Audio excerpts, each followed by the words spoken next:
TV Imaculada, o Evangelho em primeiro lugar.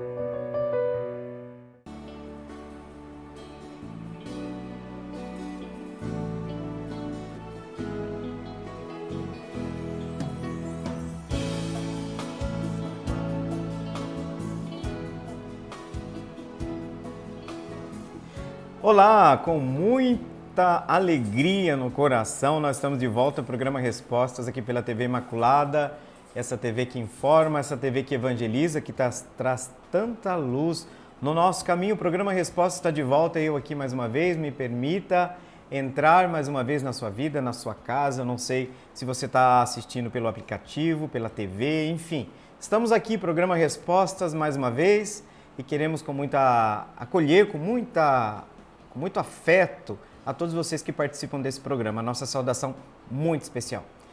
Também para você que está começando o programa Respostas, que está começando a assistir, nunca participou do programa Respostas, porque aqui vocês participam também. Existe esse dado de interação que começa no segundo e no terceiro bloco. Nesse primeiro bloco, o programa Respostas também é reflexão.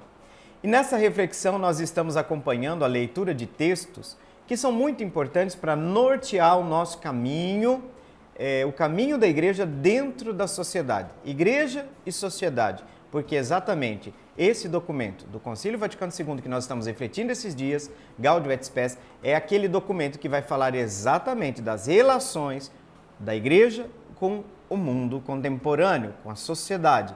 E essas relações, elas são mediadas, com certeza, pela superação daquela ideia de uma distinção, separação, na verdade, de planos entre o plano sobrenatural e o plano terrestre, como se eles não se tocassem na vida e na existência real.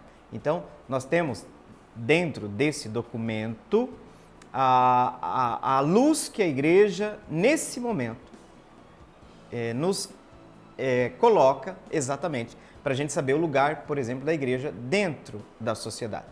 Numa sociedade que por vezes é perigoso o uso instrumental da religião, o fundamentalismo religioso, a igreja precisa saber da sua competência, do seu lugar, da contribuição específica que esta igreja pode dar para a sociedade. Exatamente, é sobre isso que nós estamos refletindo nesses últimos programas. O tema geral dos programas, e vejam que esse número que nós estamos refletindo, ele é dividido em 4 partes. Nós já estamos indo para a segunda parte. O tema geral é a função da igreja no mundo atual. Eu prefiro dizer a missão da igreja no mundo atual. E o tema específico do nosso encontro de hoje, dessa reflexão, é a ajuda que a igreja oferece à atividade humana. Vejam, como é que a igreja pode oferecer uma ajuda à atividade humana? Qual seria essa ajuda? E nesse sentido que nós queremos colocar vocês agora em contato direto com a leitura do texto. É um texto de orientação para nós e nós vamos voltar na sequência para a reflexão. A função da igreja no mundo atual. Ajuda que a igreja oferece à atividade humana, parte 2. As tarefas e atividades seculares competem como próprias, embora não exclusivamente aos leigos.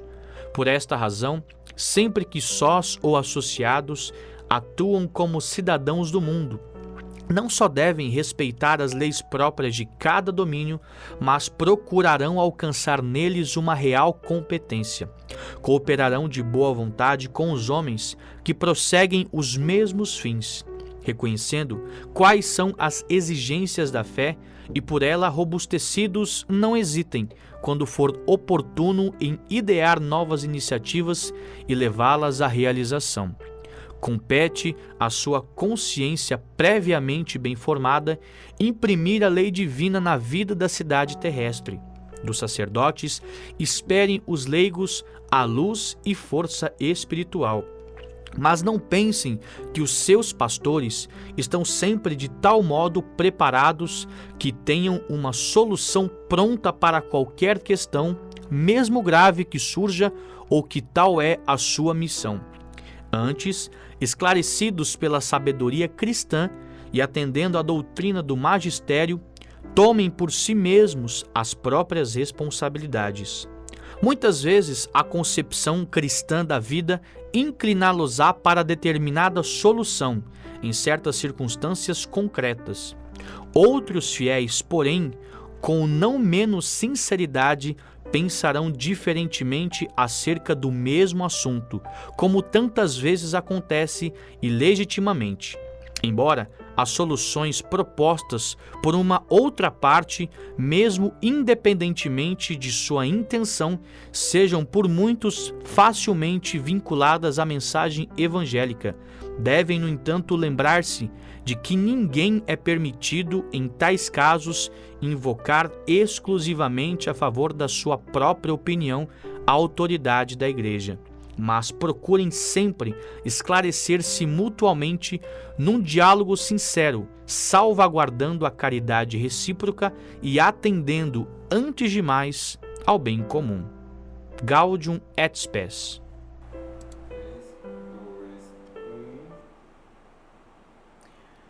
Gente, eu não digo que nós estamos diante de um texto, isso é uma bomba. Isso é uma bomba, porque se nós fôssemos refletir agora profundamente sobre esse trecho da Gaudium et Spes, nós enfrentaríamos no argumento dois grandes temas que são muito importantes no contexto atual: a relação dos presbíteros, dos ministros ordenados e os fiéis leigos, como é mediada esta relação.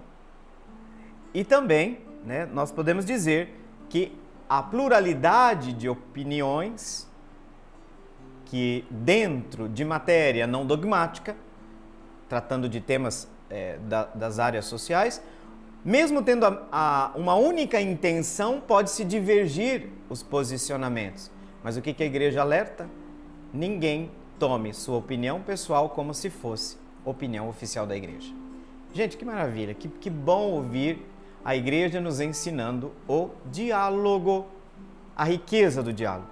Então, primeiro, o documento começa nessa segunda parte falando que a igreja, que as tarefas, de modo especial seculares, assim chamada, o mundo da educação, o mundo da política, o mundo da economia, é tarefa própria dos leigos, embora não exclusivamente, está ali no documento, Por essa razão, os cristãos leigos estão presentes na sociedade humana, atuam nessa sociedade como cidadãos do mundo. Então não dá para pensar que o cristão vive numa bolha dentro da sociedade. Não, eles são também cidadãos do mundo. Devem, inclusive, respeitar as leis próprias de cada domínio, mas procurarão nesses domínios sempre, aquilo que a gente fala aqui no programa, iluminar com as exigências do Evangelho, porque o cristão é cristão onde ele se encontra. Então, não é assim, agora eu vou tirar minha máscara de religioso e agora eu vou agir como secular, como do mundo. Não. Essa é uma realidade que não é isso que está sendo dito aqui absolutamente, mas que todas as realidades seculares devem ser iluminadas e cabe aos cristãos leigos, de modo muito particular, devido à índole secular, inclusive, da própria vocação dos leigos, é uma índole secular respeitar, por exemplo, as leis de cada domínio e, inclusive, alcançar competência nessas áreas. É óbvio que nós temos dentro das nossas comunidades pessoas competentes em diversos assuntos, E olha, e também chama os cristãos da igreja a cooperarem com os homens de boa vontade.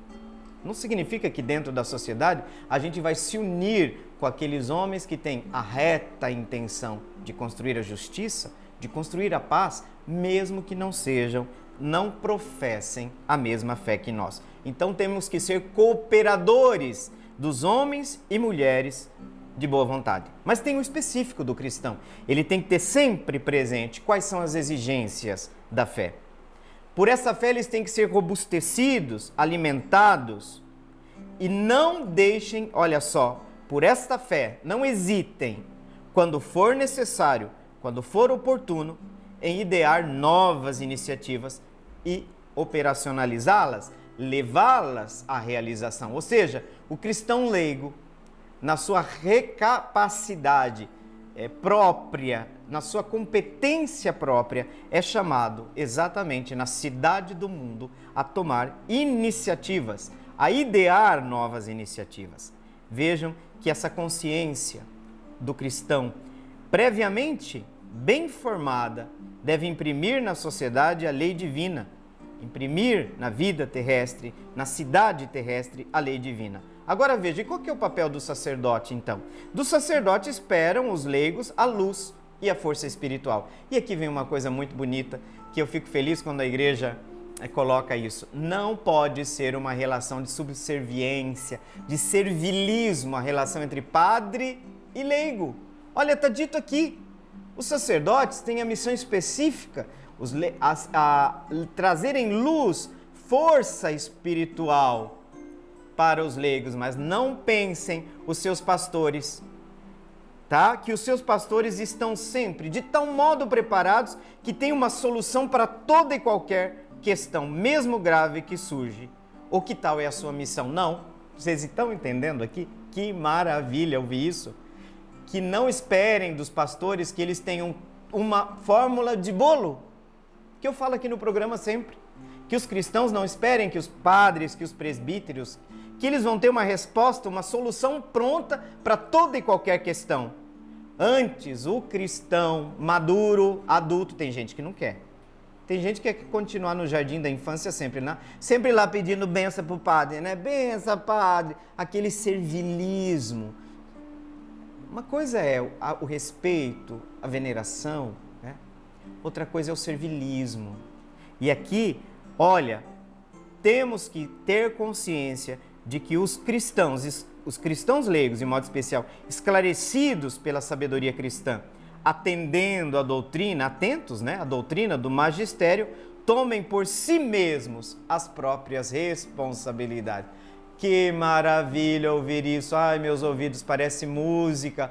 Quando eu falo que leigo, que cristão leigo não precisa estar sempre ali na batina de padre para estar pedindo, agora eu posso piscar, agora eu posso ir no banheiro.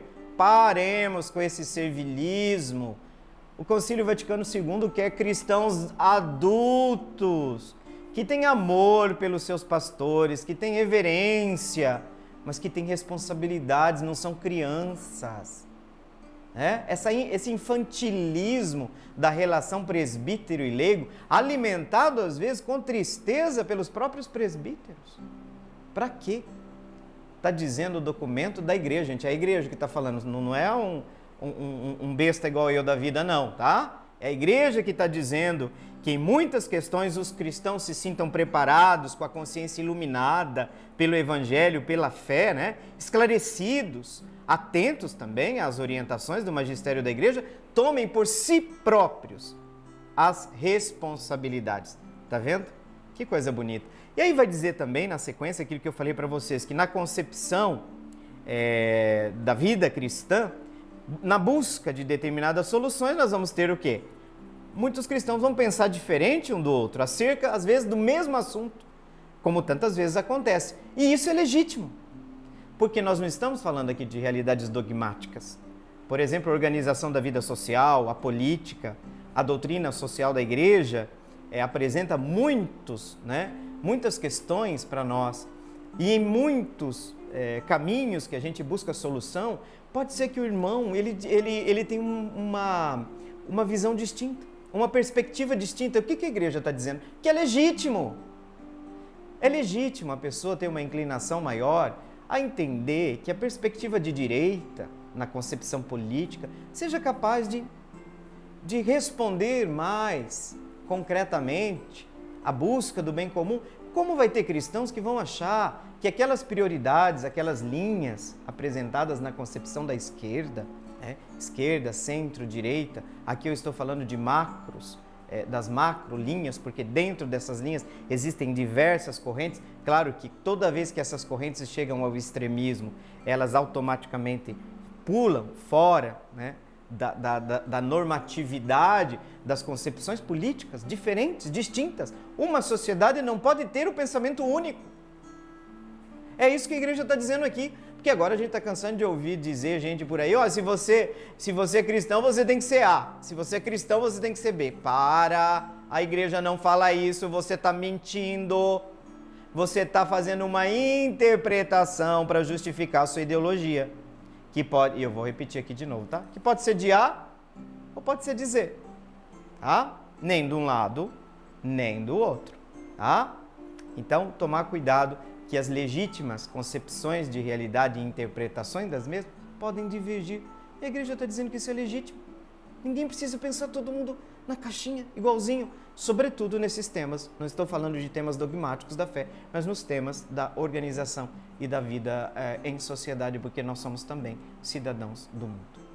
Então, eu fico muito feliz, né, que o Concílio Vaticano II quer cristãos, leigos, adultos. Tá certo? Estamos longe disso ainda, viu, gente? Mas não vamos desanimar, não. Com a graça de Deus, nós não vamos desanimar.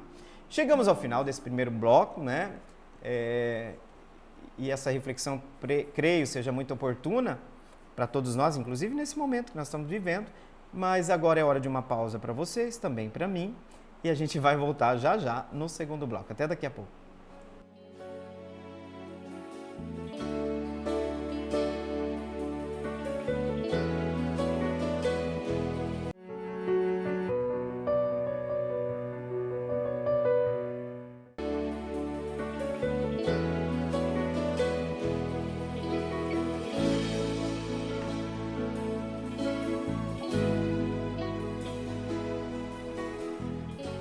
A promessa feita, um breve intervalo, e realmente foi breve, a gente já está de volta. Saudação. Estamos começando o segundo bloco do programa Resposta, mas pode ser que você chegou agora, né? Uma saudação muito carinhosa aqui da gente, um abraço da TV Imaculada. E eu queria dizer para vocês que agora nós passamos exatamente para a fase das perguntas. E veja, você pode participar do programa Respostas através do WhatsApp 993470532. Vou repetir, 993470532. Você pode mandar seu recado. Sobretudo, a gente está esperando as perguntas que vocês nos enviam. E nós temos perguntas, eu falo assim que é teocidência, não é nem coincidência, né? Relacionadas, inclusive, ao tema da reflexão do primeiro bloco hoje, quando nós falávamos da ajuda que a igreja oferece para a sociedade, a atividade humana. Sociedade humana, a gente está tratando no tema geral, né? Veja, como que tem a ver essa pergunta da Marcela? De fato, a pergunta é da Marcela do bairro Centro. Todo mundo sabe onde fica o centro, né, gente? Não vou nem perguntar, né? Né, Fábio? Só que faltava agora eu perguntar onde fica o bairro Centro. O que poderíamos talvez discutir é até onde vai esse centro, né? Mas tá bom, vamos lá, tá certo. Olha só que pergunta oportuna da Marcela. Mexe numas feridinhas ali, mas a gente vai tentar não sangrar nenhuma ferida, pelo contrário, curar, né? Nós precisamos curar essas feridas. Pergunta da Marcela: padres podem se candidatar para disputar cargos políticos? Marcela, muito obrigado mesmo por essa pergunta que você nos traz. Queria dizer que um dos baluartes, eu quero começar por aqui, Marcela, se você me permite, eu vou começar falando de democracia. A democracia não é um sistema perfeito, tá? E a nossa democracia, olhando para as grandes democracias do mundo, é muito recente. Então ela tem suas fragilidades ainda. Mas tem coisas que sustentam o Estado de Direito, a democracia, que são como que pontos fundamentais de sustentação da ideia de democracia. Qual é? Quando nós falamos de democracia, nós estamos falando assim, de representatividade. Representatividade é um elemento fundamental numa democracia. De modo que a política, como a ciência do bem comum, tem a dificílima tarefa, e eu não queria estar na pele dos políticos, a difícil tarefa de conciliar interesse de partes com a busca do bem comum. Esta minha opinião aqui agora, porque deve ter gente muito mais competente que eu assistindo, né? É a tarefa mais difícil numa sociedade onde os interesses, por vezes, se sobrepõem ao bem comum. Tá? O tema da Amazônia, por exemplo. Eu sei que tem gente que quer devastar a Amazônia porque é encher de boi. Mas está pensando no bem comum? O governo tem que urgentemente equilibrar o direito individual, indivíduo da pessoa, mas o bem comum. Então, política, aqui com letra P maiúscula, Marcela, é a arte, a ciência da organização do bem comum, da busca do bem comum. Que não significa negligenciar os interesses de parte. Só que esses interesses de parte, eles não podem sobrepor o interesse do bem comum. Esse bem comum a que nós chamamos nação, nação brasileira, composta de brasileiros. E quem são brasileiros? Todos aqueles que aqui nascem ou que têm cidadania reconhecida, pagam seus impostos, vivem nesse país e podem ter a liberdade de escolher, sobretudo, seus candidatos entre aqueles que os representam. Tá? Viu a ideia da representatividade?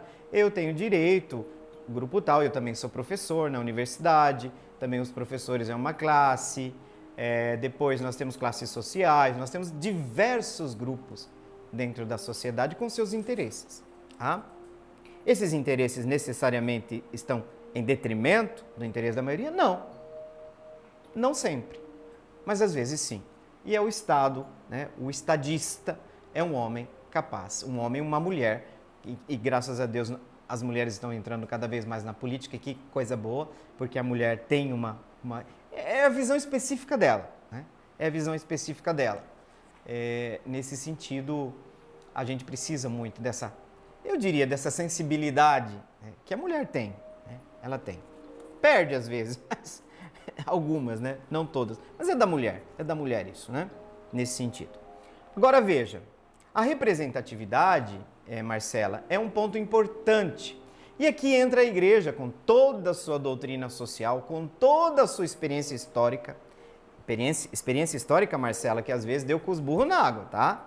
O famoso altar e trono, sabe, né?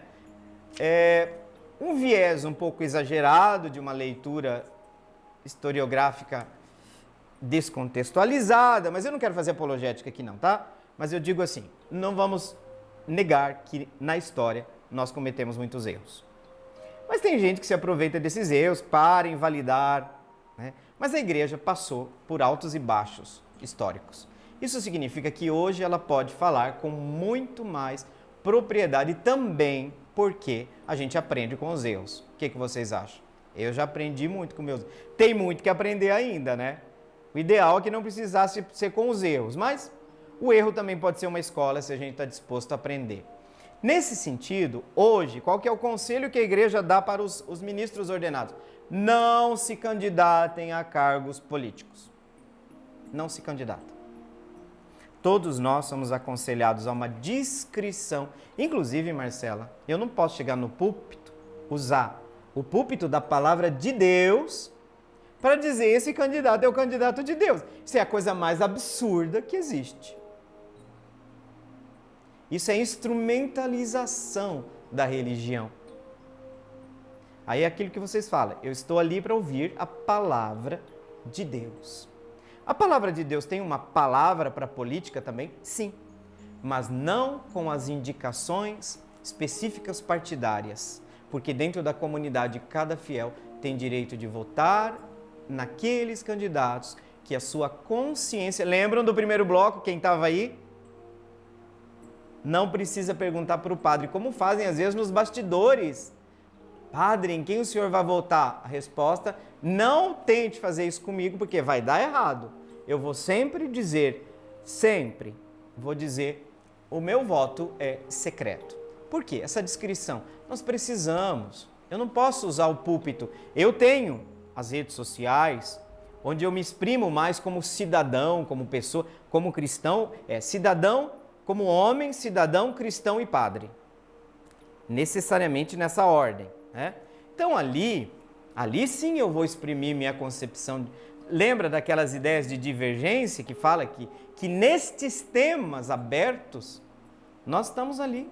Tem gente que acha A, acha B, mas o povo não vai ali na comunidade para ouvir o padre, para o padre indicar partido ou candidatos. O que a gente pode fazer, Marcela? A gente pode dizer, olha, fulano é um cristão, é uma pessoa que participa realmente, ele não é o turista de campanha. Está cheio nas nossas comunidades da utilização, sabe o segundo mandamento da lei divina? Não tomar o nome de Deus em vão? Então, sabemos que os políticos eles têm que manter uma relação também com os seus públicos religiosos, porque o Estado é laico, mas a população não, né? O cidadão, ele pode ser inclusive ateu, é um direito que lhe faculta, ninguém é obrigado a ser de determinada religião. Mas nesse sentido, é claro que todas essas linhas políticas também têm que conversar com as sensibilidades religiosas. Mas o que nós não podemos, Marcela, é criar um lobby religioso como acontece no Congresso. Eu vou te falar uma coisa aqui que tem gente que quando me ouve falar, se eu te disser o que eu ouço nos bastidores, não vou nem contar aqui que não vai ficar bem.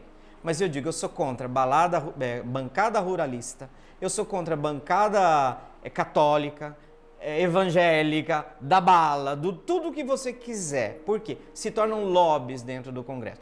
Agora, os religiosos não podem ter sua representatividade, desde que não se transforme em um lobby. Como é que se transforma um lobby? Quando as pessoas que estão ali simplesmente não para olhar para o bem comum, mas a própria causa. Então, como é que um Congresso... A representatividade, por exemplo, dos indígenas. Como que está no Congresso? A grande maioria, eu estava vendo que a grande maioria dos nossos políticos são empresários, são pessoas ricas. Eu fico assim. E a maioria do povo que vota, é claro que você vai dizer, mas classe social não quer determinar. Conheço pessoas extremamente honestas. Até na favela tem. Até não, desculpem falar desse modo, né? Na favela tem gente honesta. No Congresso tem gente honesta, mas também, né? Já me entenderam o que eu quis dizer. Então, eu digo que a igreja hoje pede para o ministro não se candidate. Agora eu sei de um lugar que o padre se candidatou. O que ele teve que fazer? Fulano, vem cá. Você não vai poder exercer seu ministério. Eu não vejo a hora, Marcela, que vem uma lei que diga pastor e padre. Eu já avisei. Eu não voto nem padre nem pastor. É um princípio meu. Eu não voto. Porque chega. Basta. Se nós continuarmos nessa linha, nós vamos criar um Estado teocrático. Me dá medo disso. Sinceramente. Eu já aviso. Eu já falo junto, padre e pastor, não voto. Não vai ter meu voto. Agora, abre-se exceção, como já aconteceu. Abrir exceção, sim. Eu vi que a pessoa é uma pessoa maravilhosa. É um pastor, por incrível que pareça. Mas é um homem extraordinário. Claro, eu não vou dizer o nome aqui. Mas eu tenho como princípio. Posso abrir exceção para esse princípio? Sim, posso. Posso abrir. Mas eu digo que, via de regra, tem certas classes que estão muito bem representadas já. Mas eu quero representação do indígena, eu quero representação daquele povo que mora lá na periferia, porque nessa época, gente, o paraíso desce à terra. Nossa, ouvi programa político, que maravilha. O paraíso chegou na terra. Ai, que lindo! O mundo vai se tornar o paraíso na terra. Mentira, a gente sabe que isso não dura muito. Então, o que eu diria? A gente tem que tomar muito cuidado com essas coisas, né? Esse interesse particular em detrimento do bem comum. Então, eu penso que as classes, elas precisam também ter consciência de classe, no sentido de que quem que pensa no pequeno hoje? Quem o defende? Quem defende quem não tem dinheiro? Como é que se faz? A saúde dessas pessoas. Tem políticos preocupados com isso? Tem. E em todos os grupos, viu? Em todos os lados. todos os lados tem homens e mulheres bons. Juro para vocês, eu não sei o que acontece. Depois não sei o que acontece, todo mundo fala isso, mas a política é um campo muito delicado ali, Marcela, e a gente não pode abandonar. Por quê? Porque a gente sofre as consequências depois. Então, como princípio, eu até me perdi um pouco ali quando eu estava falando que eu por via de regra, não é tão, vou mudar a palavra aqui, não princípio, estou revendo. Via de regra, eu evito de votar em certas classes, haja vista o perigo, né, da gente, a questão da representatividade. Eu tenho muita preocupação com a dimensão da representatividade, certo? Eu acho que o Congresso tem que pensar também no agro, nos grandes fazendeiros? Tem, claro. Agora, e o pequeno? E o pequeno, o produtor familiar? Quem é que pensa? Né? Então, eu falo assim, os padres não podem se candidatar. Agora, quando aconteceu porque o padre, digamos, porque não é uma lei dogmática, porque existe uma pequena brecha nessa orientação da igreja, vamos chamar assim, em casos de extrema necessidade, tá? Aí o que o bispo faz? Olha, você vai parar de exercer o ministério. Vai parar de exercer o ministério enquanto você vai... E depois podemos rever. E aí o que eu queria dizer exatamente isso, né? Espero uma lei em que padres e pastores só possam se candidatar depois de 1 ou 2 anos que ele deixa o exercício pastoral do ministério. Antes disso. Porque essas pessoas já saem na frente, porque já tem um público, já tem um povo. Saem na frente dos demais candidatos. Então, eu sou a favor de uma lei que quando você é pastor e você é padre, você vai querer se candidatar, 1 ano ou 2 anos antes, você deixa o ministério, porque senão a sua posição, como tal, vai sair na frente. Claro, é difícil discutir isso, porque e aí, como nós vamos fazer com o professor, por exemplo? Então, todas as outras categorias. Eu sei que o tema é complexo, mas não sei se você entendeu o princípio da coisa, né? Então é isso, Marcela, muito obrigado pela sua pergunta e com ela nós chegamos ao final. Você viu como deu pano para manga, Marcela? E vamos agora para o intervalo, viu? Não saia daí e a gente já volta para o terceiro bloco do programa Respostas.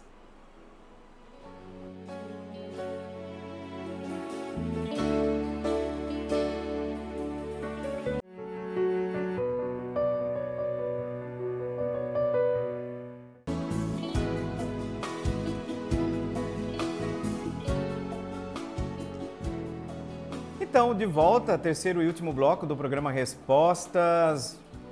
Mais uma vez, muito obrigado pela audiência de vocês, por estarem conosco. Se você chegou agora também, ainda temos um terceiro bloco para a gente estar junto. Aliás, toda a programação da TV Imaculada é uma programação para animar nossa esperança, para trazer fortalecimento da fé. E como a gente precisa da fé? Como nós precisamos dessa luz que ilumina os nossos caminhos. Existem tantas situações na vida da gente que nós nos perguntamos o que seria de nós sem o horizonte, a perspectiva, o consolo, o fundamento da fé. É importante para nós mantermos sempre a chama da fé acesa. E a TV Imaculada procura sempre, como uma TV preocupada com a informação, com a evangelização, com alimentar a esperança das pessoas, com solidificar a própria fé, é uma TV a serviço da nossa comunidade em geral. Que bom, e por isso que eu sempre digo, ajudem a TV Imaculada. Sempre que vocês puderem, não sei quem está assistindo, vocês podem procurar a TV Imaculada, tem como ajudar. É um pessoal que faz milagres com pouco. E eu tenho certeza que Deus toca sempre no coração de muitas pessoas que conseguem manter essa obra. Por quê? Porque é graças à generosidade de muitos de vocês. Aliás, eu acho que nem nunca falei isso aqui no programa, mas eu gostaria de dizer que a gente fica, assim, edificado com a batalha que a TV faz para procurar manter seus programas, para manter a qualidade, inclusive para melhorar. Sempre vejo a equipe da TV Imaculada muito preocupada, olha, nós precisaríamos melhorar isso, aquilo. Para quê? Para que você tenha uma imagem melhor, para que você tenha um programa mais interativo, para que seja mais dinâmico. Então eu vejo, olha, o pessoal da equipe da TV Imaculada é um pessoal abençoado, viu? De verdade, eu acho assim maravilhoso o trabalho que eles fazem. Então você não deixe de ajudar, né? Vocês sabem aí que tem como ajudar, o Millet, tem tantas alternativas aí para a gente poder ajudar. É uma obra de Deus, eu falo, é uma obra de Deus, com certeza. Mas vamos trabalhar, né? Bora lá? A Mônica, deixa eu fazer um comentário. A Marcela tinha feito uma pergunta, eu estou pegando o celular aqui, porque eu gravei uma frase que saiu na mensagem dos bispos. Você sabe que os bispos, tradicionalmente, no final, quase no final, hoje termina a Assembleia, a 59ª Assembleia dos Bispos do Brasil, e eles soltam uma mensagem, né? Nessa mensagem tem uma citação, Marcela, em relação à pergunta que a Marcela fez. Se você chegou agora, a Marcela perguntou: os padres, os ministros ordenados podem se candidatar a cargos políticos?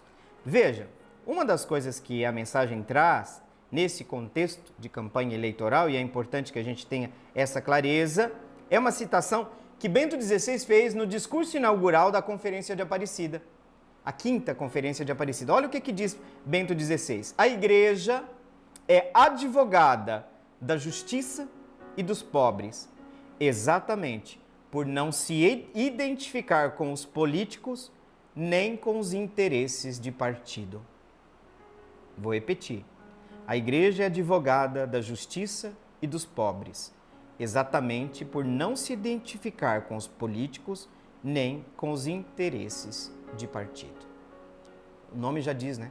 Partido. Claro que no sistema representativo democrático chega uma hora que você tem que escolher. Claro, isso é óbvio. Mas lembrar que a igreja como tal, o que ela ilumina normalmente é a questão da política com P maiúsculo, a ciência do bem comum. Na questão partidária, nós temos sempre que deixar no sistema democrático a consciência, iluminar as consciências, sim, para que façam opções condizentes com o Evangelho, com os nossos princípios cristãos. Mas precisamos tomar muito cuidado para não instrumentalizar a nossa fé e acabar dando a César o que é de Deus. Tomar cuidado, vamos com calma. Vamos mudar um pouquinho de assunto? Agora a resposta para Mônica, Mônica do bairro Taveirópolis. Mônica, muito obrigado pela sua pergunta. É contextual essa pergunta da Mônica. Vamos lá. Uma das questões que foram tratadas na Assembleia dos Bispos, ela está se referindo a esta, tá? Que está na segunda etapa, agora é uma etapa presencial. Teve uma primeira etapa lá virtual no primeiro semestre. Uma das questões que foram tratadas na Assembleia dos Bispos é a atualização do missal romano. Irá mudar algo em nossa liturgia? Olha, eu queria dizer para vocês que certos grupos que estão nas redes sociais não sabem sentir com a igreja, porque fazem discursos a partir de suas ideologias que beiram muitas vezes o extremismo. Então já tem tanta conversa fiada nas redes sociais por causa do missal romano, a tradução, dizendo, claro, desmerecendo o trabalho dessa comissão, que, gente, durou longos anos de muito trabalho, de muita consulta. Até o grupo estava já desanimado de tanto trabalho, porque nós estamos lidando com o tesouro da igreja. Porque o missal romano tem que manter duas leis unidas. Lex orandi, lex credendi. O que é? A lei da oração, a lei da fé. Ou seja, nós nunca vamos encontrar no missal romano, nos livros de orações, vamos chamar assim, o missal romano é um livro de oração, não se lê missal romano, o missal romano é um livro de oração, tá? Oração litúrgica, oração oficial. Por isso que às vezes as pessoas perguntam assim: padre, mas se o senhor não decora, eu já trabalho, já tenho essa missão, né, de celebrar missa há 20 anos. O padre não pode decorar, em que sentido? Porque ele tem que estabelecer a visualidade, visualizar o texto do missal, porque ali ele faz a ponte com a tradição, porque aquele texto não é do padre, é da igreja. Então não é decorar, é exatamente manter também o olhar de contato visual com o missal exatamente porque nós temos certeza que o missal não contém nenhum erro para a fé. É pura. Então, a lei da oração, a lei da celebração, todos os textos estão em perfeita, extrema sintonia com as verdades da fé. Então tem um trabalho muito sério, equipes muito sérias de tradução no missal romano, então nós não teremos nenhuma mudança estrutural. O que nós teremos foram acrescentados muitos santos, que são inclusive brasileiros, muitos santos que foram canonizados. Então o missal estava, o cânon romano, que é a lista, o calendário da celebração da memória de muitos santos, estava desatualizado. Então tem que fazer todo um trabalho de atualização. Por exemplo, Irmã Dulce dos pobres, por vezes o padre no missal atual tem que pegar a liturgia diária, porque não está no missal. Não está no missal. Esse foi uma das coisas. Foram coisas maravilhosas. Outra coisa, Mônica, que eu falo com muita empolgação, foram mantidas, como eu falei para você, estruturalmente, mantidas as orações eucarísticas, mantida a fórmula, tudo aquilo que é essencial, mas o rito ele é vivo, né? Mas eles têm que estar sempre ancorado numa tradição, tá? As belezas antigas e as belezas novas, vejam que bonito, que lindo, porque é um patrimônio da igreja. É um patrimônio extraordinário, esses livros, né? Livros de oração. E veja, ali a igreja canta, a igreja reza, a igreja se volta para o Pai como o filho que reza, né? Que ora ao Pai pelo Filho no Espírito, toda essa dinâmica que a liturgia oficial da igreja estabelece na nossa relação, no nosso culto de adoração a Deus e o nosso culto de veneração aos santos. E essa distinção é importantíssima. Tem uma outra coisa que vai acontecer, Mônica, que nós vamos perceber, a linguagem do missal romano. O que acontece? Tem muita gente que fala assim, olha, é bonito, mas o que ele disse? O que foi dito ali? Já aconteceu isso comigo, né? Nossa, padre, o que o senhor fez? O senhor falou bonito na homilia, né? E o que eu disse? Não sei. Porque às vezes, né, a gente mantém um discurso e isso é muito desagradável, né? É que a gente está sempre aprendendo, tá? Às vezes a gente, não é toda homilia que a gente está inspirado, não. Não vamos dizer que é porque não é, né? Mas, uma das coisas que a igreja se preocupa é a linguagem, porque o Concílio Vaticano II, na Sacrosanto Concílio, que é o documento que fala sobre a reforma litúrgica, falou da importância da participação plena, côncia, ativa dos fiéis. Olha, participação plena, côncia e ativa dos fiéis. Então a igreja acaba tendo essa preocupação, gente, com a linguagem do missal. Muitos termos, certo? Eles perderam a significação semântica? Absolutamente não. Agora, vão às fontes, porque vocês vão ouvir tanta porcaria nas redes sociais, de gente que dizendo, procurando corrigir. Não. A correção final, eu quero avisar o pessoal, tá? A correção final do missal romano não é com assinatura de internauta, e nem de padre A, nem de padre B. É dos bispos, é da igreja, e em última instância, sabe para onde vai o missal, Mônica? Para a Santa Sé. É um livro oficial de oração da igreja, então não tem como. Você entendeu como a coisa é séria? O que vai escrito no missal é seríssimo. É a igreja se dirigindo ao Pai. Imagina a igreja dizendo alguma coisa para o Pai que não deve, né? Extremamente, profundamente ancorada na tradição da fé. Também sintonizada com os tempos, beleza antiga e tão nova, ó beleza tão antiga e tão nova. Né? Então isso é maravilhoso, isso é muito lindo a gente perceber essa questão, né, da liturgia. E sobre a liturgia, nesse ponto, já que a gente está falando também, tem um pensamento do Papa Francisco que ele soltou esses dias agora, exatamente falando sobre os professores de liturgia. Mandei isso aqui também lá para o nosso grupo de professores, né? Já estão me avisando que nós estamos quase chegando ao final, mas olha o que o Papa disse, que coisa linda que o Papa Francisco disse. A liturgia está viva como uma planta e deve ser cultivada com cuidado. E também a liturgia é alegre, com a alegria do Espírito, não de uma festa mundana, com a alegria do Espírito. É por isso que não se entende, por exemplo, uma teologia, uma liturgia, uma teologia fúnebre. Não funciona. É alegre, porque canta louvor ao Senhor. Veja o equilíbrio do Papa Francisco, que a liturgia está viva como uma planta e deve ser cuidada, cultivada com cuidado. E aí o estilo Francisco, que não tem jeito, né? Ele diz que a missa não é nem mesmo, a liturgia não é uma festa mundana, mas também não é um funeral.